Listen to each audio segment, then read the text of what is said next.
ይኖራል በእግዚአብሔር ተአምር ካልሆነ በስተቀር መኖር አይቻልም። ለአሰሪዎቹ የተለየ መብት ሰጥቷቸዋል ማለት ነው አይደለም? ዝቅተኛ የደሞዝ ወለል አለመኖር በኢትዮጵያ ውስጥ የመኖር ያለመኖር ጉዳይ ሆኗል። የዝቅተኛ ደሞዝ ወለል የመንግስት ሰራተኞች ወይም ሲቪል ሰራተኞች የሚባሉትን አያካትትም።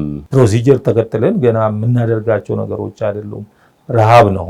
ረሃብ ጊዜ አይሰጥም። የኢትዮጵያ ኢኮኖሚ ይህንን የመሸከም ጫንቃ አለው ወይ? ሰው ገለ ኢኮኖሚውን አይፈቅድም ትላለ። ካልበላ ሰው ይሞታል። ስለ ገቢ ግብር ቅነሳ እንነጋገር እስቲ። ሰው በልቶ ካላደረ መኖር ስለማይችል ጊዜ ስለማይሰጥ ረሃብ ጊዜ አይሰጥም። ሰው ጎዳና ላይ እስኪወጣ ድረስ አትጠብቁ። ግብር የማይከፈልባቸው ቦታዎች አሉ። መክፈል የነበረባቸው ግብር የሚሰውሩ ሰዎች አሉ። ለምሳሌ መርካቶ የደቂቃ ግዛስ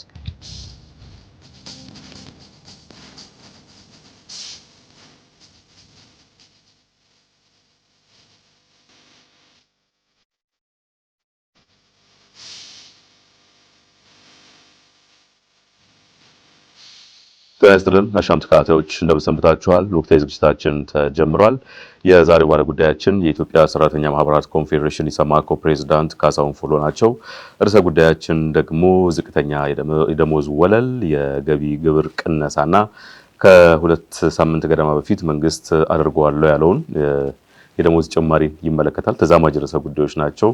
መለስ ቀለስ እያለን እንመለከታቸዋለን። እስከ ዝግጅታችን ፍጻሜ አብራችሁ ብትቆዩ ደስ እንሰኛለን። ዮሐንስ አሰፋ ነኝ። አቶ ካሳሁን በጣም አመሰግናለሁ። እንኳን ደህና መጡ። እኔም በጣም አመሰግናለሁ ስለጋበዛችሁ። ጥሩ።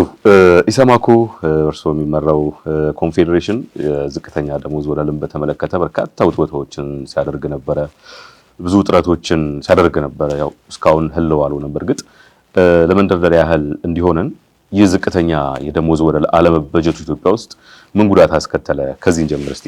የዝቅተኛ ደሞዝ ወለል አለመኖር ኢትዮጵያ ውስጥ በተለይም በግል ድርጅቶች ተቀጥረው የሚሰሩ ሰራተኞች በልተው ማደር አልቻሉም። ልጆቻቸውን ትምህርት ቤት ማስተማር አልቻሉም። ለራሳቸው መኖር አልቻሉም። ስለዚህ ከዚህ የበለጠ ጉዳት የለም ማለት ነው። ይሄን አስከትለዋል። ሰው በልቶ ካላደረ ምርታማ ሊሆን አይችልም። ሰው በልቶ ካላደረ ጤናማ ሊሆን አይችልም። ሰው በቂ ገቢ ካላገኘ ልጆቹን ማስተማር አይችልም። የሚያስፈልገውን ነገርም ማሟላት አይችልም። በዚህ ምክንያት ዝቅተኛ የደሞዝ ወለል አለመኖር በኢትዮጵያ ውስጥ የመኖር ያለመኖር ጉዳይ ሆኗል ማለት ነው።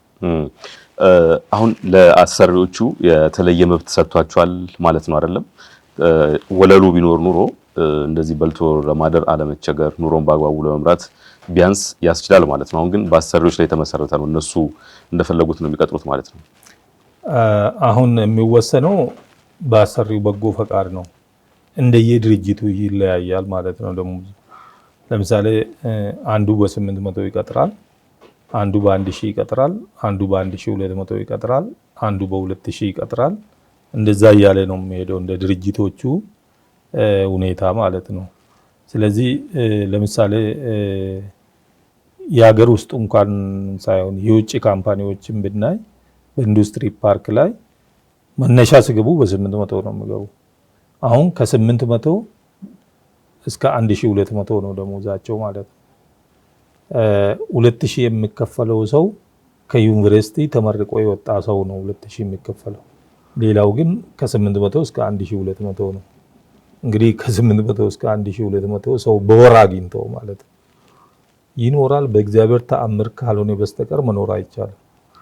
ቤተሰቡን እንተው፣ ልጆቹን ምናምን መቁጠር ትተን ለአንድ ሰው በአሁኑ ሰዓት እንኳን አሁን ይቀርና ከዛ በፊትም ሊያኖር አልቻለም። ስለዚህ ኖሯል ማለት አንችልም፣ ወይም ስራ አለው ማለት አንችልም። ስራ እንደሌለው ነው የሚቆጠረው ማለት ነው። ይህ የዝቅተኛ የደሞዝ ወለል ምን ላይ ተመስርቶ ነው? በእርግጥ ያው ጥናት መደረግ እንዳለበት ጠፍቶኝ አይደለም። እሱን ግን ምን ላይ ተመስርቶ ነው? ምን አይነት ሁኔታዎች መሟላት አለባቸው? እሱን ለመበየን አሁን የሚያስፈልገው ጥናት ነው። ከጥናቱ በፊት ግን ቦርዱ መቋቋም አለበት። የዝቅተኛ ደሞዝ ወለል እያየ የሚወስን የኢኮኖሚና የገበያ ሁኔታ እያየ በየአመቱ የሚከልስ የደሞዝ ቦርድ ይቋቋማል ይላል አዋጁ። በዛ መሰረት በመጀመሪያ ደረጃ የደሞዝ ቦርድ መቋቋም አለበት። ደሞዝ ቦርድ እንደተቋቋመ ግን እነዚህ በጥናት መወሰን አለባቸው ማለት ነው። ጥናት ስንል አንድ ሰው ለአንድ ወር በልቶ ለማደር፣ ቤት ተከራይቶ ለመኖር እነዚህን አጠቃለው በወር ስንት ይበቃዋል የሚለው ግምት ውስጥ ገብቶ ነው የሚወጣው ማለት ነው። በዚህ አጋጣሚ ደግሞ አንዱ ግምት ውስጥ የሚገባው አሁን ከድህነት ወለል በታች የሚባሉት ስንት የሚከፈላቸው ናቸው። እንግዲህ በዓለም አቀፍ ስታንዳርድም በኢትዮጵያ ደረጃ የሚታወቅ ነው። አንድ ሰው ከድህነት ወለል በታች ነው። የድህነት ወለል የሚባለው በቀን $1 ከ90 ሳንቲም ማግኘት አለበት። ኦልሞስት $2 10 ሳንቲም የጎደለው ማለት ነው። ያ ማለት በወር $57 ማግኘት የሚያገኝ ሰው ድሃ ነው። ከድህነት ወለል በታች ነው የሚኖረው ማለት ነው። ስለዚህ $57 ድሃ ከተባለ $9.5 የሚከፈለው ወደ ዶላር ስንለውጥ $11.5 የሚከፈለው ሰው ምንድን ነው የሚባለው? ለማኝ ነው? ሰራተኛ ነው? ምን ሊባል ይችላል? ከድህነት ወለል በታች እንዳንል በታችም ልንል አንችልም። $20 እንኳን የማይሞላ የሚያገኝ ሰው ስለዚህ ይሄን ዝቅተኛ የደሞዝ ወለሉ መመለስ አለበት ማለት ነው። ይሄን ስናወራ ዝም ብለን አይደለም ማለት ነው። ወደ ቦርዱ እንመጣበታለን ወደ በኋላ ላይ ግን ከ3 ዓመት በፊት ይመስለኛል ካልተሳሳትኩኝ ለቢቢሲ አማርኛ አንድ ቃለ መጠይቅ ሰጥተው እያነበብኩኝ ነበረ። ይህ የዝቅተኛ ደሞዝ ወለል የመንግስት ሰራተኞች ወይም ሲቪል ሰራተኞች የሚባሉትን አያካትትም የሚል ነገር ያነበብኩ መስሎኛል። አልተሳሳትኩም ማለት? ዝቅተኛ የደሞዝ ወለል ሊያካትትም ይችላል ላያካትትም ይችላል። እሱ ውይይት ተደርጎ በሚወሰን ይሆናል። ለምሳሌ አንዳንድ ሀገራት ለአጠቃላይ መነሻ የደሞዝ ወለል ለሀገሪቱ ያስቀምጣሉ። አሁን በእኛ ሀገር ይሄን የዝቅተኛ የደሞዝ ወለል እንዲኖር ወይም ደግሞ እንዲቋቋም ቦርዱም የሚፈቅደው በአሰሪና ሰራተኛ አዋጅ በሚተዳደሩት አዋጅ ላይ ስለወጣ ነው። በእኛ ሀገር በሁለት አዋጅ ነው ሰራተኛ የሚተዳደረው። አንዱ በመንግስት ሰራተኛ ነው፣ አንዱ በአሰሪና ሰራተኛ አዋጅ ነው። ይሄ በነገራችን ላይ ሁሉም አንድ አይነት ናቸው። ሌላ ሀገር ላይ ስለሚደራጁ ልዩነት የለም በመሃላቸው። ኢትዮጵያ ውስጥ ግን የተወሰኑ ሶስት የአፍሪካ ሀገራት እንደዚህ አይነት ችግር አለባቸው። ሰራተኛውን በሁለት መክፈል ከምን የመነጨ ነው? ምንም ምክንያት የላቸውም። የራሳቸው ምክንያት ሊኖራቸው ይችላል። ለእኔ ምንም አሳማኝ የሆነ ምክንያት የለም። ለምሳሌ በኢትዮጵያ ኮንቬንሽን 87 የዓለም ስራ ድርጅት ድንጋጌን ኢትዮጵያ ተቀብላ አጽድቃለች። ያጸደቀችው በፈረንጆች አቆጣጠር በ1963 በእኛ በ1955 ዓ.ም። እስከ ዛሬ ድረስ መንግስት ሰራተኛው አልተደራጀ። ያ ኮንቬንሽን የሚለው ፖሊስና መከላከያ በሀገሪቱ ህግ መሰረት የሚደራጅበት ሁኔታ ሊወሰን ይችላል። ከዚህ ውጭ ያሉት ማንኛውም ሰራተኛ የግል ይሁን የመንግስት ሲፒኤም የምንለው ይሁን አይሁን ይደራጃል፣ መደራጀትን ይፈቅዳል ማለት ነው። ስለዚህ ህገ መንግስቱም ደግሞ ኢትዮጵያ የፈረመቻቸውና ያጸደቀቻቸው የዓለም ስራ ድርጅቶች ወይም ዓለም አቀፍ ስምምነቶች የሀገሪቱ ህግ አካል ይሆናሉ ብለዋል። ኦልሬዲ ኢትዮጵያ ከፈረመች በኋላ የሀገሪቱ ህግ አካል ሆነዋል ማለት ነው። አሁን የቀረው ተግባራዊ ማድረግ ነው። እኔ ምክንያቱ አልገባኝም። በዚህ ምክንያትም ከኛ አቅም በላይ ሆኖ ለዓለም ስራ ድርጅት ቀርበዋል ይሄ ጉዳይ ማለት ነው። በ2022 ላይ በዛ ጉባኤ ላይ ቀርቦ ኢትዮጵያ መንግስትን ምላሽ ሰጥቷል። የተሰጠውን ኮሜንት ተቀበላለሁ አደራጃለሁ ብሎ ነው ቃል ገብቶ የመጡት። አሁንም እስካሁንም አልተደራጁም። ስለዚህ በቂ ምክንያት አለ ብዬ አላስብም። መደራጀትም አለባቸው። የህገ መንግስታዊ መብት ነው የሚል እምነት አለን። ለዚህ ነው የሚለያዩት፣ የነሱ መለያየት ማለት ነው። በዚህ ምክንያት ያኔ አዋጁ ላይ ሲቀመጥ ኦልሞስት በዛ አዋጅ ለሚተዳደሩት ነው ያ ዝቅተኛ የደሞዝ ወለል የሚመለከተው ማለት ነው። ስለዚህ ባይ ዲፎልት የመንግስት ሰራተኞችን አይመለከትም ማለት ነው። እንደዛ ማለት ነው። ነገር ግን የግሉ የአሰሪና ሰራተኛ አዋጅ ላይ መወሰን ያንን ኢንፍሉዌንስ ያደርጋል ማለት ነው። በምን አይነት መልኩ? ለምሳሌ በአንድ ገበያ ነው እየነገዱ የሚኖሩት። አንድ ሀገር ነው፣ ኑሮውም እኩል ነው። ስለዚህ ዝቅተኛ የሚባለው በተለይ ሊለያይ የሚችልበት ሁኔታ ላይኖር ይችላል። ሌሎች ሀገራትም በእርግጥ የመንግስት ሰራተኞችን ለይቶ ከዝቅተኛ የደሞዝ ወለል ውጭ የሚያደርጉ አሉ። ለምሳሌ ከጎበኘናቸው ሀገሮች ውስጥ ቪየትናም በአሰሪና ሰራተኛ አዋጅ ለሚተዳደሩት ዝቅተኛ የደሞዝ ወለል ከወሰኑ 10 ዓመት አልፎታል። ለመንግስት ሰራተኛው ደግሞ አሁን እያጠኑ ነው ያሉት። በነገራችን ላይ ዝቅተኛ የደሞዝ ወለል ብዙ አይነት ሊሆን ይችላል። በየሴክተሩ ሊለያይ ይችላል። ለኮንስትራክሽን ሴክተር የሚቀመጥ፣ ለጨርቃጨርቅ ሴክተር የሚቀመጥ እንደዛ ተብሎ የሚወጣ አለ። እንደ ሀገር ደግሞ ዝቅተኛ ተብሎ የሚወጣ ዝቅተኛ የደሞዝ ወለል አለ። ይለያያል ማለት ነው። የዝቅተኛ የደሞዝ ወለል ስንል ይሄ ቦርድ እንግዲህ እንዲቋቋም በርካታ ጥናቶች ሲደረጉ ነበር፣ አቅጣጫም ተቀምጦ ነበር ካልተሳሳትኩኝ። ከምን ደረሰ? ዝቅተኛ የደሞዝ ወለል የሚወስን ቦርድን በሚመለከት እንደምታወቀው ከ2013 ጀምሮ ነው። 2013 ላይ ነው ደንቡ የሚቋቋምበት ረቂቅ ላይ ተወያይተን ያኔ ሰራተኛና ማህበራዊ ጉዳይ ሚኒስቴር በሚባለው በአሁኑ ስራና ክህሎት ሚኒስቴር ማለት ነው ወደ ሚኒስቴሮች ምክር ቤት ይተላለፋል ብለው ነበር። ከዛ በኋላ ትንሽ የመዋቅር ለውጥ አደረገ መንግስት። ከሰራተኛና ማህበራዊ ጉዳይ ወደ ስራና ክህሎት በማድረግ አዲስ ሪፎርም ሰርተው ወደ ስራ ከገቡ በኋላ ብንጠብቅ እስካሁን ምንም የመጣ ነገር የለም። በዚህ ምክንያት ነው የዛሬ ዓመት አካባቢ ነሐሴ 24 አካባቢ ይመስለኛል ከክቡር ጠቅላይ ሚኒስቴሩ ጋርም ስንወያይ እነዚህን ጥያቄዎች አንስተን አቅጣጫ የተሰጠባቸው ነበሩ።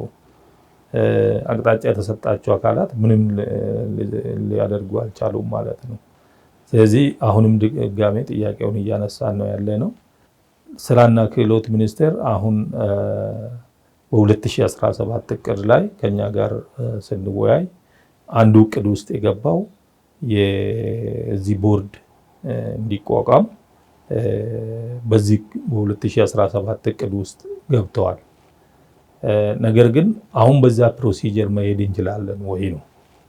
ገና ቦርድ ተቋቁሞ ጥናት ተደርጎ ሰው ተቀጥሮ ጥናት ተደርጎ እስኪመጣ ድረስ አሁን ያለው የኢኮኖሚ ለውጥ፣ አሁን ያለው የገበያ ለውጥ ያንን የሚጠብቅ አይደለም። መንግስት ለራሱ ለሚያስተዳድራቸው ደሞዝ ለሚከፍላቸው ሰራተኞች መነሻ አስቀምጠዋል። አሁን ቅድም እንዳልነው ለነዚህ ሲወሰን የመንግስት ሰራተኛ ምን ይሆናሉ ነው። አሁን ቀድሞ ለመንግስት ሰራተኛ ተወስነዋል። አሁን እየተቸገረ ያለው የግል ሴክተሩ ነው ማለት ነው እና የመንግስት ልማት ድርጅት ውስጥ የሚሰሩ ሰራተኞች ናቸው። ስለዚህ በአንድ ገበያ ነው የሚገበያዩት፣ በአንድ ሀገር ነው የሚኖሩት። ስለዚህ ለማንኛውም ሰው ዝቅተኛ የሆነው ለሁሉም ዝቅተኛ ሊሆን ይገባል። ምንም እንኳን ኑሮውንም ሙሉ በሙሉ ይቋቋማል ባንል ይሻላል ማለት ነው። እነሱ አሁን መንግስት ባለው መሰረት ጭማሪውን ሲያደርግ ማለት ነው። ነገር ግን የግል ሰራተኞቹ ሊታይ ይገባል። አሁን ጊዜ የማይሰጥ ነው። አንደኛ የማክሮ ኢኮኖሚው ፖሊሲ አለ፣ ሁለተኛ የነበረው የኑሮ ውድነት አለ በራሱ ማለት ነው። በዚህ ምክንያት አሁን አንዳንድ ስግብግብ ነጋዴዎች የሚፈጥሩት ነገር አለ። በተጨማሪ ደግሞ ያው ከገንዘብ የመግዛት አንጻር የሚጨምሩ ነገሮች ይኖራሉ። ከዚህ አንጻር ጊዜ የማይሰጥ ነው። ፕሮሲጀር ተከትለን ገና የምናደርጋቸው ነገሮች አይደሉም። ረሃብ ነው። ረሃብ ጊዜ አይሰጥም። ሰው ጾሙን እያደረ እየሞተ አይ ፕሮሲጀር ገና ቦርድ ተቋቁሞ ከዛ ቦርዱ ደንብ ወጥቶለት ምናምን የምንለው ነገር ጊዜ የማይሰጥ የመኖር አለመኖር ጉዳይ ነው። አሁን የህልውና ጉዳይ ነው ማለት ነው። ሰው ሁለት ቀን በልቶ ካላደረ ይሞታል። ምንም ጥያቄ የለውም። ካልበላ መንቀሳቀስ አይችልም። አይደለም ምርታማ መሆን ምን መሆን ይቅርና መንቀሳቀስ አይችልም ካልበላ። እኛ እሱን ነው እያወራን ያለ፣ በልቶ እንዳይሞት እንዲንቀሳቀስ። ይሄን ለማድረግ የሚያስችል ገንዘብ የለውም። 1000 ብር ይሄን ሊያደርግ አይችልም። 1200 ብር ይሄን ሊያደርግ አይችልም። ስለዚህ መንግስት በአስቸኳይ ጊዜ የማይሰጥ ስለሆነ ዝቅተኛ የደሞዝ ወለልን በልዩ ሁኔታ አይቶ እንዲወስን እየጠየቅን ነው ያለ ነው። አሁን ለክቡር ጠቅላይ ሚኒስትራችን ደብዳቤ አስገብተናል፣ ባለፈው ሳምንት ማለት ነው። ጊዜ የማይሰጥ ነው፣ ረሃብ ነው። ስለዚህ ልዩ ውሳኔ ይፈልጋል ብለን ደብዳቤ አስገብተናል ማለት ነው። ሲገባኝ ከማብራሪያው ለምሳሌ ለመንግስት ሰራተኞች እንደተደረገው አይነት ወደ በኋላ በደንብ እንመጣበታለን 300% ጭማሪ የተደረገው በሌላ ቋንቋ መነሻውን አስቀምጧል ማለት ነው። ለአሰሪና ሰራተኛ አዋጅ ለሚተዳደሩት ደግሞ ያ ቦርድ ተቋቁሞ ጥናት ተደርጎ ምን ብሎ ጊዜ ስለሚወስድ የሆነ ተመን ይበጅ ነው። አዎ አሁን ይታወቃል ገበያው እኮ የተለያዩ ጥናቶችም ተካሂደዋል። በዓለም ስራ ድርጅትም እኛም አጥንተናል። ግን ቦርዱ ስላልተቋቋመ ይፋ ብናረግ ስለማይጠቅም ነው ዝም ያልነው እንጂ ኦልሬዲ በጥናት መጠነኛ ጥናት አድርጎ ይሄን መወሰን ይቻላል ነው በአስቸኳይ እንጂ በፕሮሲጀር በማቆየት ሰው እየተራበ ያስቸግራል ማለት ነው። አሁን ሰው ምሳ ሳይበላ ሊውል አይችልም፣ ራት ሳይበላ መኖር አይችልም። ስለዚህ ይሄን እያጣላለው የተወሰነ የሰጠን በፕሮሲጀር ግን እንዴት ተደርጎ ተጠንቶ ትክክለኛ የሆነው ነገር ይወሰናል የሚለው በኋላ ልንሄድበት እንችላለን። አሁን ግን ህይወት የማዳን ስራ ይሰራ ነው እኛ እያልን ያለን። ቀጣዩ ጥያቄ ከሱ ጋር የተያያዘ ነበረ። በጨረፍታ ስለተነሳ ቦርዱ እንዳለ ሆኖ ሲቋቋም ምናልባት የራሱን ይፋ ያደርጋል ይሄን ያህሉን ብሎ እንደ ኢሰማኮ ግን ይፋ ቢያደርጉን ቢነግሩን ለኛ አሁን ለምሳሌ በየጊዜው ነው የሚጠና እንጂ አንድ እንደዚህ አይነት ጥናት አንዴ ተጠንቶ እሱ ይሆናል ማለት አይቻልም። ምክንያቱም ከገበያ ጋር ስለሚጠና ማለት ነው። ስለዚህ አሁን ደግሞ ሌላ ጥናት መከለስ ያስፈልጋል ማለት ነው። የነበረው ጥናት ኦልሬዲ ይሄ የኢኮኖሚው ማሻሻያ ከመምጣቱ በፊት ከዛ ቀደም ብሎ በዚህ ኑሮ ውድነት ምክንያት የተጠና ለድርድር እንቀርባለን ብለን ለድርድር ስንቀርብ ጉንጭ አልፋ ክርክር ሳይሆን ኑሮ ይሄ ነው፣ ገበያው ይሄ ነው፣ ዝቅተኛ የደሞዝ ወለል ሊሆን የሚገባው ከዚህ መነሻ ይሄ ነው ብለን ለማሳመንም እንዲቻል ለራሳችን ያዘጋጀ ነው ወይም ደግሞ በውጪ ኮንሰልታንት ያጠና ነው ጥናት ነው ማለት ኮንሰልታንት ቀጥረን። ስለዚህ እሱን አሁን ይፋ ማድረግ አልችልም ማለት ነው። የቦርድ እንግዲህ ምናልባት ወደፊት የዝቅተኛ ደሞዝ ወለልን ይፋ ቢያደርግ እንኳን የኢትዮጵያ ኢኮኖሚ ይህንን የመሸከም ጫንቃ አለው ወይ ሲሉ ጥያቄ የሚያነሱ ሰዎች አሉ። ያውቁታል ብዬ ተስፋ አደርጋለሁ ይህንን ሙግትና ምላሹ ምንድን ነው? ለዚህ የኢትዮጵያ ኢኮኖሚ መሸከም አይችልም የምለው ነገር ለምሳሌ አሁን ለመንግስት ሰራተኞች መነሻ ተቀምጠዋል። 300% ጨምሯል ታች ላለው ማለት ነው። የሌላውን ትች እሱ እኮ ከመንግስት ባጀት ወጥቶ ከገንዘብ ሚኒስቴር የሚያወጣው ማለት ነው። የማን ጫንቃ እንዲሸከም ነው እሱ የተወሰነው? የማን ገንዘብ ነው እሱ? አንዱ ከሰራተኛ የሚቆረጠውም ግብር ጭምር ነው። ስለዚህ እሱን የተሸከመ ኢኮኖሚ በግል ያለው ወይም ደግሞ በመንግስት የልማት ድርጅትም አትራፊ ሆኖ የሚሰራ ድርጅት በግልም የሚሰራ ድርጅት ይሄ መሸከም አይችልም። ምን ያገናኘዋል ከኢትዮጵያ ኢኮኖሚ ጋር? ስለ ኢኮኖሚውን ለማሳደግ አይደለም የምናወራው። ሰው ገለ ኢኮኖሚውን አይፈቅድም ትላለ። ካልበላ ሰው ይሞታል። አንደኛ ሳይንሱም በባጀት የሚተዳደር መንግስት መክፈል እየቻለ ሌላው ግን ኢኮኖሚ ላይ ጫና ይፈጥራል ብሎ ማውራት ማለት አይ ዶንት ኖ በምን አይምሮ እንደሚታሰብም አላውቅም። ይሄን ለማሰብ ትምህርትም አያስፈልግም። በቃ እዚህ ጋር ለሌላ ሰው እንዲበላ አጎረስከው፣ ሌላው ደግሞ ቢበላ ምግብ ያልቃል አልክ ማለት ነው ከምድር ላይ እንደሱ እንደማለት ነው። ስለዚህ አሁን ዝቅተኛ የደሞዝ ወለል የምንጠይቀው ከድህነት ወለል በታች ያሉ ደሃ መናጤ ደሃ ለሆኑት ነው እንዴ። እንደዚህ የምለው እኮ ይሄን የሚከራከረው ባለሙያ መቼም ሰው በልቶ ሳያድር መስራት አለበት ብሎ ያምናል ብዬ አላምንም። አንዳንድ ባለሙያዎች ሊኖሩ ይችላሉ። ፍጹም የማያሳምን ሳይንሳዊ ያልሆነ ነገር ነው የሚያነሱት። ምክንያቱም መንግስት የቻለውን ይሄኛው ደግሞ አይችልም መሸከም። የሀገሪቱን ኢኮኖሚ ምን ማለት ነው? የሀገር ኢኮኖሚ ማለት ምንድነው? እሱ ዴፊኒሽን ምንድነው? ኢምፓክት የሚፈጥረው ዝቅተኛ የደሞዝ ለምሳሌ አንድ ነገር እናንሳ። ኢንዱስትሪ ፓርክ ላይ የሚሰሩ ሰራተኞች ዝቅተኛ የደሞዝ ወለል ቢቀመጥላቸው ምንድነው የሀገር ኢኮኖሚ ላይ የሚያመጣው? እነዚህ እኮ በዓለም አቀፍ ገበያ የሚሸጡ ናቸው። ትርፋቸውን ይዞ ነው የሚሄዱ። ለኢትዮጵያ መንግስት አይደለም የሚቀረው፣ መንገድ አይደለም የሚሰራበት።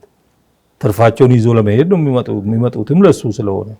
ነገር ግን ለሚሰራው ደግሞ ተገቢውን ክፍያ ወይም በልቶ ማደር እንዲችል ክፍያ መክፈል የትኛውን ኢኮኖሚ ይጎዳል?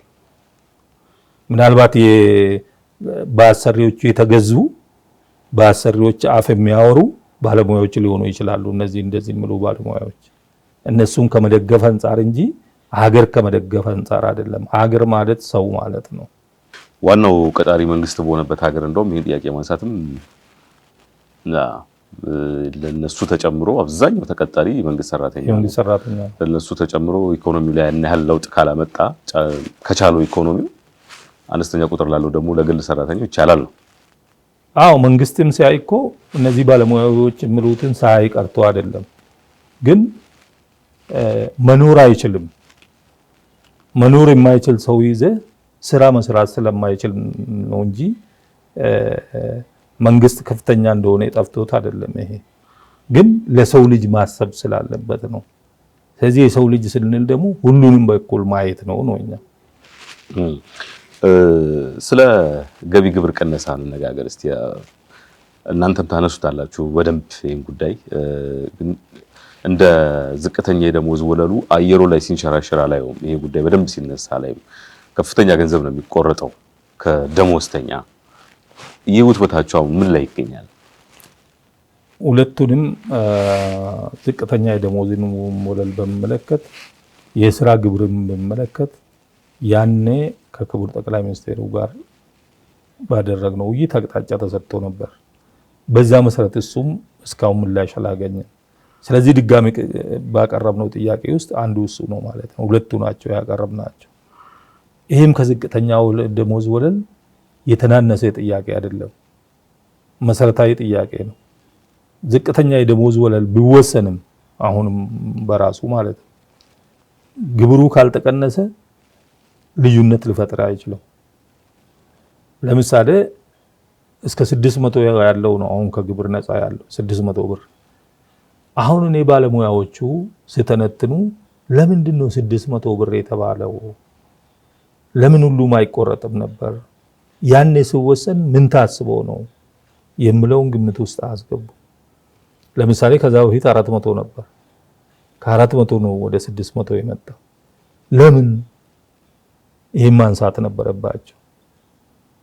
አሁን ምንድነው አንዳንድ የምሰማው የሀገሪቱ ኢኮኖሚ አሁን ባለበት ደረጃ ግብር ከተቀነሰ ችግር ይፈጠራል። ምን ይፈጠራል? የግብር ቤዙን በፔሮል በሚከፈለው ሰራተኛ ወይም ደሞዙ በሚታወቀው ሰራተኛ ላይ ሳይሆን ግብር የማይከፈልባቸው ቦታዎች አሉ። መክፈል የነበረባቸው ግብር የሚሰውሩ ሰዎች አሉ። ለምሳሌ መርካቶ የደቂቃ ግዛ እስኪ በቫት ስትገዛ ምንድነው በምን ላይ ነው የምትገዛ? ያለ ቫት ትጠየቃለህ። መጀመሪያ በቫት ነው ያለ ቫት ትባላለህ። እንደዚሁም በሁለት ደረሰኝ የሚጠቀሙ ሰዎች አሉ። በውጭ ካምፓኒዎች እንደዚህ አይነት ማጭበርበሮች ይሰራሉ። ያለ ቫት መሸጥ እነዚህ እውቅና እንዳያገኙ ነው እነዚህ ገንዘብ እና በርካታ ሚሊዮኖችን ያጣል መንግስት ከነዚህ ግብር ከፋዮች ማለት ነው። ታዲያ የነሱን ዕዳ ድሃው መክፈል አለበት እንዴ? ምን ማለት ነው? ይሄን ለምን አያዩም ነው? ይሄን የምናገሩ ሰዎችም አንዳንድ ባለሙያዎችም ሰምቻለሁ። ግብር በአሁኑ ሰዓት ቢሻሻል የትኛው ግብር? ሰራተኛው የሚከፍለው ግብር። ስለዚህ የግብር ቤዙን በማስፋት ከድሃው ላይ ደግሞ መቀነስ አለባቸው ነው። አሁን ለእያንዳንዱ ደሞዝ ተከፋይ በግል ድርጅትም ለሚሰራ ሁሉ መንግስት ደሞዝ መጨመርም ስለማይችል ነው እንጂ አሁን ሰራተኛው የሚደጎምበት ሰዓት ነበር። ልክ አሁን እንደተደረገ 600 ብር የሆነው እኮ ያኔ ከገንዘብ የመግዛት አቅም ከገበያ ሁኔታ አንድን ሰው ለአንድ ወር ሊያኖረው ይችላል ተብሎ ግምት ተወስዶ ነው። ለምሳሌ ከ400 ወደ 600 ግብሩ ሲሻሻል እኛ ተሳትፈንበታል። የጠየቅነውም እኛ ነን ያኔ ማለት ኮሚቴ ተቋቁሞ ነው የታየው። ስለዚህ ምንድነው ገንዘብ የመግዛት አቅሙ ምን ነበር ያኔ ነው። ከዛ ተነስቶ ኦኬ እስከ 600 ነፃ ይሁንና ከዛ በኋላ ሌላው በየደረጃ እየተቆረጠበት ይድ ለምሳሌ ፕሮግሬሲቭ ስለሆነ እኛ ሀገር ታክስ አቆራረጥ አሁን ደግሞ 600 ብር አንድ ወር ያኖራል ወይ ሰው አያኖርም ይታወቃል። ስለዚህ ገንዘብ የመግዛት አቅሙ ጨምሯል አልጨመረም ማለት ሲደክም ከፍ ይላል ማለት ነው። ስለዚህ መነሻው ከስር ከፍ ይበል ከዛ በኋላ ሌላውንም ከፍ ያደርገዋል ማለት ነው። ለምሳሌ አንድ ሰው ከ10900 በላይ ካገኘ 35% ይቆረጥበታል። አሁን እሺ በመንግስት ባለው ደሞዝ ቢጨመርለት ለታችኛው 300% ቢሆን ለላይኛው 20% 25 ወይም 30 ሊደርሰው ይችል ይሆናል። በዚህ ምክንያት 10,000 በታች የነበረው ሰው 15,000 ሊገባ ይችላል። ነገር ግን 35% ውስጥ ገባ ማለት ነው። ከ10,900 ካለፈ 35% ውስጥ ይገባል። ይሄ ሰው 35% ግብር ሲከፍል ስንት ነው የሚቀረው? ከዛ ደግሞ በሚጠጣው ሻይ በሚበላው ምግብ ላይ በሁሉም ላይ 15% ቫት ይከፍላል። ስለዚህ 50% ደሞዙ ሄደዋል ማለት ነው። ስለዚህ ኑሮ ውድነቱን ለመደጎም የመጣው ዞሮ ዞሮ ደሞዝ ጨምረንለት እዳውን ጨመርንለት ለሰጪው ነው ተመልሶ የሚሄደው። እዛው ላይ ነው የተካካሰው ማለት ነው። ስለዚህ ለተቀባዩ መኖር እንዲችል ነው የተፈለገው። አንዱ ይሄ ነው። ሁለተኛ ከታች 600 ብር ማለትም ማለት ነው። አሁን 1200 የሚበላ ሰው 600 ነፃ ይሆናል፣ ከ600 ታክስ ይከፍላል። 1200 ብር ማለት ኦልሞስት $11 አካባቢ ነው። 11 ነጥብ ምናምን ከደሃ ደሃ ከመናጢ ደሃ ከተባለው ከሱ ግብር መሰብሰብ አለብን ወይስ መደጎም አለብን? እስኪ ስታሰብ ከድህነት ወለል በታች ከሚኖር ሰው እንዴት ገንዘብ ተሰበስባለህ? ድጎማ የሚፈልግ ነው በራሱ ማለት ነው። ስለዚህ ከነዚህ እንዳይቆረጥ ከፍ ይበል የሚል ነው። በዛው መጠን ከፍ እያለ ሲሄድ ቅድም እንዳልነው ደግሞ ላይኛው ላይ ስንጨምር እዳውን ከምንጨምርበት እሱም ለምሳሌ 35%ቱም ከፍ በል 10,900 ከሆነ እሱም በጥናት ወደ ላይ ከፍ ነው ማለት ያለበት ነው እንጂ ግብር አይከፈልም። ግብር በሙሉ ይቀነስ ማለት አይደለም፣ ግን ይሻሻል ነው። ይሄን ነው የጠየቅነውና በአየር ላይ እኛ እንናገራለን። መናገር የማይፈልጉ ሰዎች አይናገሩም። ቢናገሩም ደግሞ አደጋ እንደሆነ ቀይ መብራት እንደሆነ ነው ባለሙያዎቹ። በተለይ የኛ ሀገር የኢኮኖሚክስ ባለሙያ ደሃውን አይቶ ሳይሆን ትምህርቱን አይደኖ ሁሉም አይደሉም እንደዛ በትክክለኛው አስቦ ይሄ ይገባል የሚሉ አሉ። አንዳንዶቹ ግን ፐርፐዝሊ ሆን ተብሎ በአሰሪው የተቀጠሩ በአሰሪው የሚደጎሙ ይሄን ጥናት በተዛባ ሁኔታ ሚስሊድ የሚያደርጉ አሉ። የጠየቀውን ጥያቄ ትተው እንትን ላይ ነው ካልኩሌት የሚያደርጉት። ለሰው ነው ለሰብአዊ ለሆነው ሰው ማሰብ ያስፈልጋል። ስናስብ የሀገር ኢኮኖሚ ለመጉዳት አይደለም። ሰራተኛው ምርታማ እንዲሆን አይደለም እንደምንፈልገው። ምርትና ምርታማነት እንዲያድግ ሀገር እንዲያድግ ከሆነ ሰው በልቶ አድሮ ተደስቶ ወደ ስራው መሄድ አለበት። ምርትና ምርታማነት ማሳደግ አለበት። ከዚህ አንግል አንጻር ማየት አለባቸው ነው። ከሁለት ሳምንት በፊት ያው መንግስት 300% ቅድም በጥቂቱ ያነሳ ነው ጭማሪ ማድረጉን በተዘዋዋሪ ደግሞ መጠኑን አስቀምጧል፣ የመነሻውን ማለት ነው።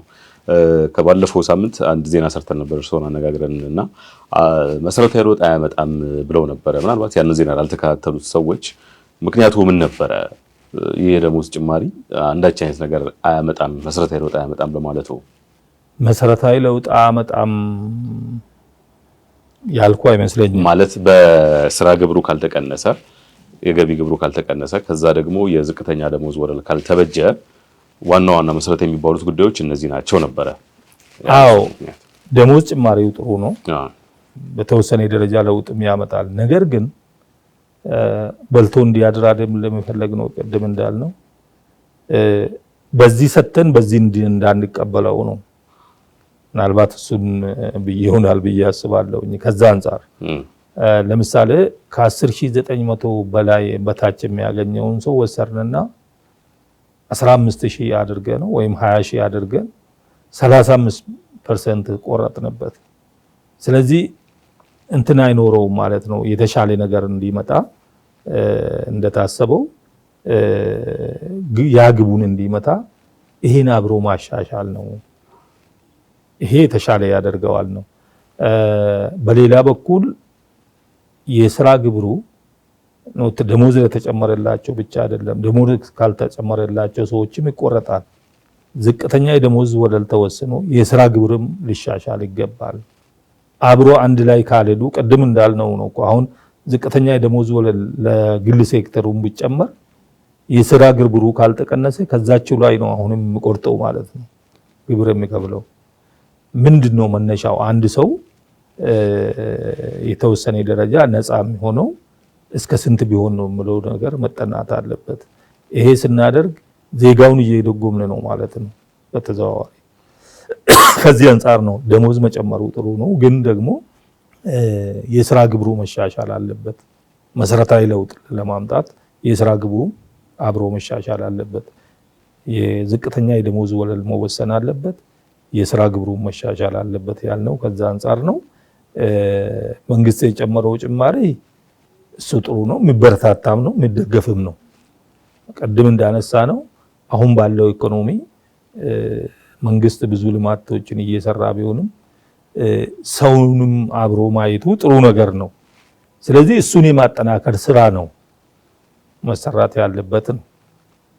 ስለዚህ አሁን ነጋዴው ግብር ይደብቃል፣ 2 መዝገብ አለው፣ 2 ደረሰኛ አለው። ሰራተኛው ደረሰኝ የለው፣ የሚደብቀው ነገር የለውም፣ በፔሮል ላይ ነው። ለምሳሌ አንተ ደሞዝ ይታወቃል፣ ምንም 10 ነው 15 ነው 2 ነው ማለት አትችልም። ኦልሬዲ የሚታይ ነገር ግብር የሚከፈልበት ይታወቃል ማለት ነው። ስለዚህ ከዚህ አንፃር ብታይ ነው። ሌላ ከዚህ ከስራ ግብር መሻሻል ጋር ተያይዞ በትክክለኛው ግብር የማይከፍሉ አሉ። የሚገርመው ነገር ሰራተኛ የሚደብቁ ሰዎች አሉ። እነዚህን ተከታትሎ በትክክለኛው እንዲከፍሉ አንዳንድ ካምፓኒዎች ምን ያደርጋሉ? ጥቂት ካምፓኒዎች ሊሆኑ ይችላሉ። ሰራተኛን ሲቀጥሩ ተደራድረው ነው። ደሞዙን በ3000 አንተን ይቀጥራል፣ በካሽ የሚከፍልህ ግን 25000 ነው። ይሄ ምንድነው? የ3000ዋ ለምንድነው እንደዛ የሚሆነው ሲባል ኢቭን ሰራተኛ ከሌላ ድርጅት እየወጣ እዛ ድርጅት ይገባል። ለምንድነው ምስጢሩ? እዛ ግብሩ ስለሚቀነስ የ3000 ብቻ ግብር ይከፍልበታል፣ 22000 ካሽ እጁ ይገባል ማለት ነው ግብር ሳይከፍልበት። ስለዚህ እዛ ድርጅት ለመግባት ነው የሚሯሯጠው። ስለዚህ ይሄን ነው መቆጣጠር ያለበት መንግስት። ለምሳሌ አንዳንዱ 300 ሰራተኛ ይዞ ከሆነ 100 ሰራተኛ አለኝ ይላል። 200 አይታወቅም። የጡረታ እንዳይከፍል የግብር እንዳይከፍል ሰውን ይደብቃል ማለት ነው። የኛ ሀገር ሲስተም የሚገርም ነው። ሰውን የሚያክል ተቀጥሮ የሚሰራውን ሰው የሚደብቅ ሰው ማለት ነው። ስራ ግብርና ጡረታ አይቆረጥበትም 200 ሰው ማለት ነው። እሱም አንዳንዱ የግንዛቤ ችግር ነው። አሁን የሚያገኘው በእጁ የሚያገኘውን ነው የሚያየው እንጂ ዘላቂ ጡረታውን አይደለም የሚያስበው። እነዚህ ነገሮች ከተስተካከሉ ነጋዴው ጋም ያለው በትክክለኛው መርካቶ አሁን መንግስት ኃላፊዎች ጠፍቷቸዋል ወይ? ያውቁታል ይሄ ግብር የት እንዳለ ስንት ሚሊዮን ብር በቀን ነው ማወራው፣ በወር አይደለም። በቀን በብዙ ሚሊዮኖች የሚቆጠር ግብር መንግስት ያጣል። አንዳንድ ግብር ተቆጣጣሪዎች ምን ያደርጋሉ? ዲል ያደርጋሉ። ይሄዱና ያሽጋሉ። ምን ይላሉ? ወር እንደሚመጡ ምን ይነግሯቸዋል ከመሄዳቸው በፊት። ስለዚህ የድርድር አካል ነው የሚሆነው ማለት ነው ለአንዳንዶቹ። ይሄን መቆጣጠር አለበት መንግስት። መንግስት ስንል እያንዳንዱ የሚመለከተው ሰው ይሄን ኃላፊነት ሁሉ ወጣ ይገባል እንጂ የመደራደሪያ ነገር ሆኖ ሌላው በሚሊዮኖች የሚቆጠር ግብር አስቀርቶ እየበላ አይ ከዚህኛው ላይ ከተነቀ አሁን እኮ ትክክለኛ ግብር ከፋይ እውነተኛ ግብር ከፋይ ሰራተኛው ተቀጣሪው በቃ በግልም ይሁን በመንግስት ተቀጣሪው ነው በትክክለኛ የሚከፍለው። እሱ ብቻ ነው ይሄን ሀገር ሊያቆም የሚችለው። በሰፊው ገንዘብ የሚያገኙ በሰፊው የሚያተርፉ ግን የማይከፍሉ አሉ። እነዚህ መክፈል አለባቸው፣ ቁጥጥር መደረግ አለበት። ስለዚህ ከዚህ አንጻር ነው ጥያቄዎችን የምናቀርበው ነው። ከጠቅላይ ሚኒስትሩ ጋር እንግዲህ ከተነጋገራችሁ አመት ገደማ ሆነው ባለፈው ሳምንት እንደነገሩኝ አሁን ደብዳቤ ጽፋችሁ አስገብታችኋልና ለመንግስት እንደርሶ ነው የመንግስት አካላትን ሳገኝ እነሱን ጠይቃለሁ። መንግስት ይሄን ማስፈጸም ያቃተው ግን ለምንድን ነው? እነዚህን ጥያቄዎች አይ ዶንት ኖ እኔ ምንም ምክንያት አለ ብዬ አላስብም። ለምንድን ነው ይሄ ጥያቄ ትክክል ካልሆነ ያኔ ሰው እንወያይም ትክክል አይደላችሁም ይሄን ጥያቄ አታንሱ መባል ነበረብን። አላሉንም። እሳቸው የመንግስቱን ቁንጮ የሚመሩት እሳቸው ከሆኑ ካለኝ ኢንፎርሜሽን አንፃር አሁንም ቢሆን እሳቸው ተቃውሞ የላቸውም። አሁንም እንደዚህ ባለሙያዎች የምንለው ከስራ ኃላፊነት ያላቸው ሰርቶ ማቅረብ ያለባቸው ሰዎች ይሄን ኃላፊነት ሊወጡ አልቻሉም። አንደኛ እነሱ በልቶ ያድራሉ። እሳት እኮ ያረፈበትን ነው የሚያቃጥለው። በልቶ የሚያድር በልቶ ለማያድር ሊያስብ አይችልም በመሰረቱ። ስለዚህ እነዚህ ሰዎች ኃላፊነታቸውን እስካልተወጡ ድረስ ያ ተግባራዊ ይሄ ከምን ይመነጫል? ሰብአዊነት ለሰው የማሰብ ሁኔታ የለም ማለት ነው። ለሰው ስናስብ ለሀገር ነው የምናስበው። ይሄ ሁሉ ተይዞ ታፍኖ ሲቆይ ሰራተኛው ጎዳና ላይ ከወጣ በኋላ ነው ወይ ምላሽ የምሰጥ? ረሃብ ጊዜ አይሰጥም ብለናል። የተራበ ሰው ምንድነው ሊያደርግ የሚችለው ምሎን ነው ማየት ያለብን። ስለዚህ ይሄን መከላከል ነው፣ ይሄን ማፈን ነው የሚሻለው። ሰብአዊነትን ማፈን ነው። ይሄ ሰው በልቶ እንዳያድር ማፈን ነው። የአስተሳሰብ ድህነት ነው እንጂ ይሄን ለማስተካከል ችግር ሆኖ ነው ብዬ አላስብም። በበለጠ ደግሞ የሚመለከተው አካል ምላሽ ቢሰጥበት ጥሩ ነው። ልክ ነው። ያው ከተለያዩ ነገሮች በመነሳት ነው ጥያቄ ያነሳሁት። ማለት ጠቅላይ ሚኒስትሩ ከምናያቸው ነገሮች ከሚሰሯቸው ነገሮች ተነስተን ከፈለጉ ማስፈጸም ይችላሉ አንድን ነገር። አሁን ደግሞ እርሶ አለኝ ባሉት ኢንፎርሜሽን መረጃ የዛሬ ዓመት ገደማ ባደረጋችሁት ውይይት ፖዚቲቭ ወይም በጎ ነው እሳቸው ጋር ያለው አመለካከትና ትንሽ ተስጣረሰብኝ ነው። ከታች ያሉት ናቸው ወይስ ከእሳቸው ጋር የሚለው ነገር? አዎ ይሄ ለምንድን ነው እንደዛ የሚሆነው? በጥናት ላይ ተመሰርቶ ነው የሚቀርበው ማለት ነው። ስለዚህ ከእሳቸውም ከሆነም አሁን ባለፈው ተወያይተናል፣ አሁን ጥያቄ አቅርበናል፣ እንሰማለን ማለት ነው። የእሳቸው ፍላጎት አይደለም ነው ለማለት አንተ ስላየው ነገር ነው መናገር የሚችለው እንጂ ስላጋጠመ ነገር ነው። ድርጊትም ያወራል ብዬ። አዎ ለምን እንደሆነ ታውቃለህ? እሳቸው በፖዚቲቭ መልኩ ተቀብለውን ከወጣን በኋላ አንዳንድ የመንግስት ኃላፊዎች ከእሳቸው ተቃራኒ ነበር ሲነግሩን የነበረው። አይ በዚህ ጊዜ እኮ ደሞዝ ምንድነው ዝቅተኛ ደሞዝ ወለል መወሰን አይቻልም፣ ምንድነው ኢንቨስትመንቱን አያበረታታም፣ ምን አያረግም። ስለዚህ በህብረት ስምምነት የሚያገኙ ድርድር ይሻላል፣ እሱም ብናረግ ይሻላል። እንግዲህ አሁን እንደጠቀስኩት የመንግስት ቁንጮ የሆነው ክቡር ጠቅላይ ሚኒስትሩ እንደዛ ካሉ እሳቸው እኮ ይሄን ምክንያት አላነሱ። ኢንቨስትመንትን አያበረታታም፣ የሀገር ኢኮኖሚ ላይ ከፍተኛ ችግር ይፈጥራል ዝቅተኛ የደሞዝ ወለል ብንወስን፣ ስለዚህ ትንሽ ታገሱ ማለት ያለበት ማን ነው ነው? ታች ያለው ነው እሳቸው ናቸው። ከዚህ ተነስቼ ነው መጀመሪያውኑ ከመሄዳችንም በፊት ኔጌቲቭ ስለነበሩ ነው እዛ ይሄር ነው። ከዛ በኋላም ኔጌቲቭ ናቸው፣ እስካሁን ኔጌቲቭ ናቸው። ይሄንን አሳውቃችኋል ለጠቅላይ ሚኒስትሩ? ባለፈው ሳምንት ተጻፋችሁ ደብዳቤ? አሁን ደብዳቤ አቅርበናል። አይ እንደከለ እንደዚህ ያደረጉ እንደዛ ማለት ሳይሆን ብለን አላቀረብንም፣ ግን አቅጣጫ ሰጥቶ እስካሁን እንዳልተፈጸመ ጽፈናል ማለት ነው። በሳቸው በሰጡት አቅጣጫ ምንም ነገር እንዳልተፈጸመልን አሁን ደግሞ ከዚህ ከተሻሻለው ማክሮ ኢኮኖሚ ፖሊሲው ጋር ተያይዞ ለመንግስት ሰራተኞችም ከተደረገው እንትን አንፃር ዝቅተኛ የደሞዙ ወለልም እንደዛው የስራ ግብሩም እንደዛው አቅርበናል ማለት ነው። ጥሩ።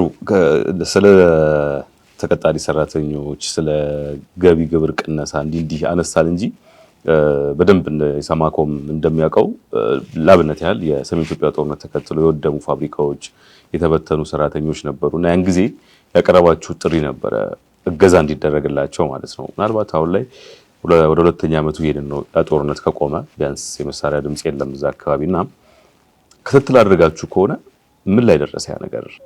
መቀሌ ላይ ትግራይ ክልል ላይ የተወሰኑ ድርጅቶች ስራ የጀመሩ አሉ። በከፊል ወድሞ የነበሩ የተወሰነ ተጠግነው ስራ የጀመሩ አሉ፣ ያልጀመሩም አሉ። ብዙ ከፍተኛ ኢንቨስትመንት የሚጠይቁ ማለት ነው። አንዳንዶቹ ግን መጠነኛ ድጎማ ተደርጎላቸው የጀመሩ አሉ። አሁንም በቅርብ አይተናል። ምናልባት ለዚህ ጥያቄ እንደሚኖር አላቅም እንጂ ዳታውን ይዘን እንመጣን ነበር። ስንቶቹ ናቸው ስራ የጀመሩ የምለውን ነገር በየጊዜው እንከታተላለን ማለት ነው። ስራ የጀመሩ አሉ፣ ያልጀመሩ አሉ። ያው ብቻ በከፊልም ቢሆን ምላሽ አግኝቷል ጥያቄያችሁ? አዎ ማለት እንግዲህ ምላሽ አግኝቷል ሲባል አንዳንድ ድርጅቶች ላይ በመውደሙ ምክንያት ሰፊ ኢንቨስትመንት የሚጠይቅ በመሆኑ ስራ ያልጀመሩ አሉ። ቅድም እንዳልኩት በከፊል ደግሞ ስራ የጀመሩ ሙሉ በሙሉም ስራ የጀመሩ አሉ። አሁን ማለት ሰራተኛው እየተመለሰ እየሰራበት ያለበት ሁኔታ ነው ያለው የተወሰኑ ድርጅቶች ላይ።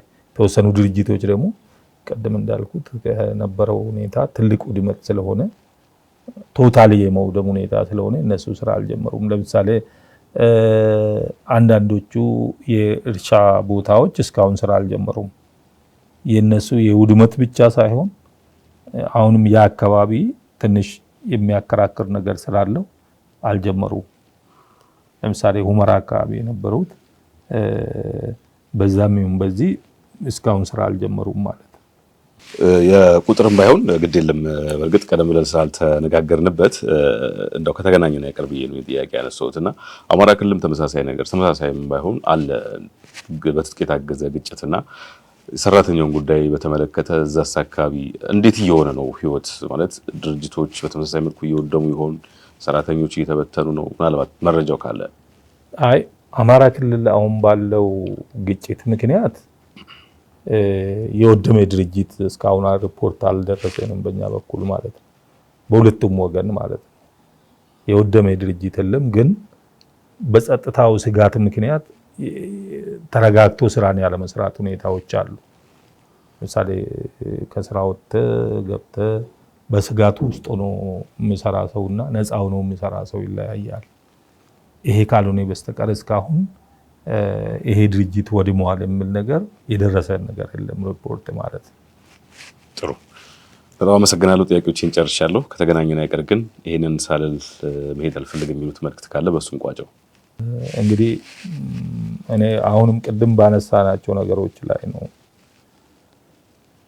ሰው በልቶ ካላደረ መኖር አይችልም። ለባለሙያዎችም ለመንግስት ኃላፊዎችም ምለው ነገር ቢኖር ሰው በልቶ ካላደረ መኖር ስለማይችል ጊዜ ስለማይሰጥ ረሃብ ጊዜ አይሰጥም። ሰው ጎዳና ላይ እስኪወጣ ድረስ አትጠብቁ፣ ምላሽ ይሰጥ። ምንድነው የተለመደው የኛ ሀገር የሆነ ግጭት ሲፈጠር የሆነ ሁኔታ ሲፈጠር ነው ወደ እርምጃ የሚከደው። እየተናገርን ያለ ነው ሰራተኛው እየኖረ ያለው ኑሮ ስለሆነ እየተራበ ነው። በግል ድርጅቶች ያሉ ሰራተኞች እየተራቡ ነው፣ ጾም እያደሩ ነው። ይሄ መንግስት ይድረስለት። አንድ ነገር በአስቸኳይ ይደረግ። በፕሮሲጀር ምክንያት አሁንም እንዳናቆይ። ረሃብ ጊዜ አይሰጥም። ባለሙያዎች ደግሞ ስታወሩ ስለ ተራበ ሰው እያያችሁ ነው ማውራት ያለባችሁ እንጂ የተወሰነው ክፍል ይሙት ያለው ብቻ ይዳን የሚል የሂሳብ ካልኩሌሽን አዋጣም፣ ለሀገር አይጠቅምም። ሀገር ማለት ሰው ነው ለማለት ፈልጋለሁ። አመሰግናለሁ። በጣም አመሰግናለሁ። ውድ አሻም ተከታታዮች ሳምንታዊ ወቅታዊ ዝግጅታችን የተከታተላችሁትን ይመስላል። የዛሬ ርዕሰ ጉዳያችን የነበረው የዝቅተኛ የደሞዝ ወለል፣ የገቢ ግብር ቅነሳና ከሁለት ሳምንት በፊት መንግስት አድርጓል ያለው የደሞዝ ጭማሪና ሌሎች ተዛማጅ ጉዳዮችን አንስተናል። ባለጉዳያችን ደግሞ የኢትዮጵያ ሰራተኛ ማህበራት ኮንፌዴሬሽን ኢሰማኮ ፕሬዚዳንት ካሳሁን ፎሎ ነበሩ። ሳምንት በሌላ ርዕሰ ጉዳይ ከሌላ ባለጉዳይ ጋር እንገናኛለን። ከስቱዲዮና ካሜራ ባለሙያዎች ጋር በመሆን ዮሐንስ አሰፋ አብረናችሁ ቆይታ አድርገናል። ጤና ይስጥልን።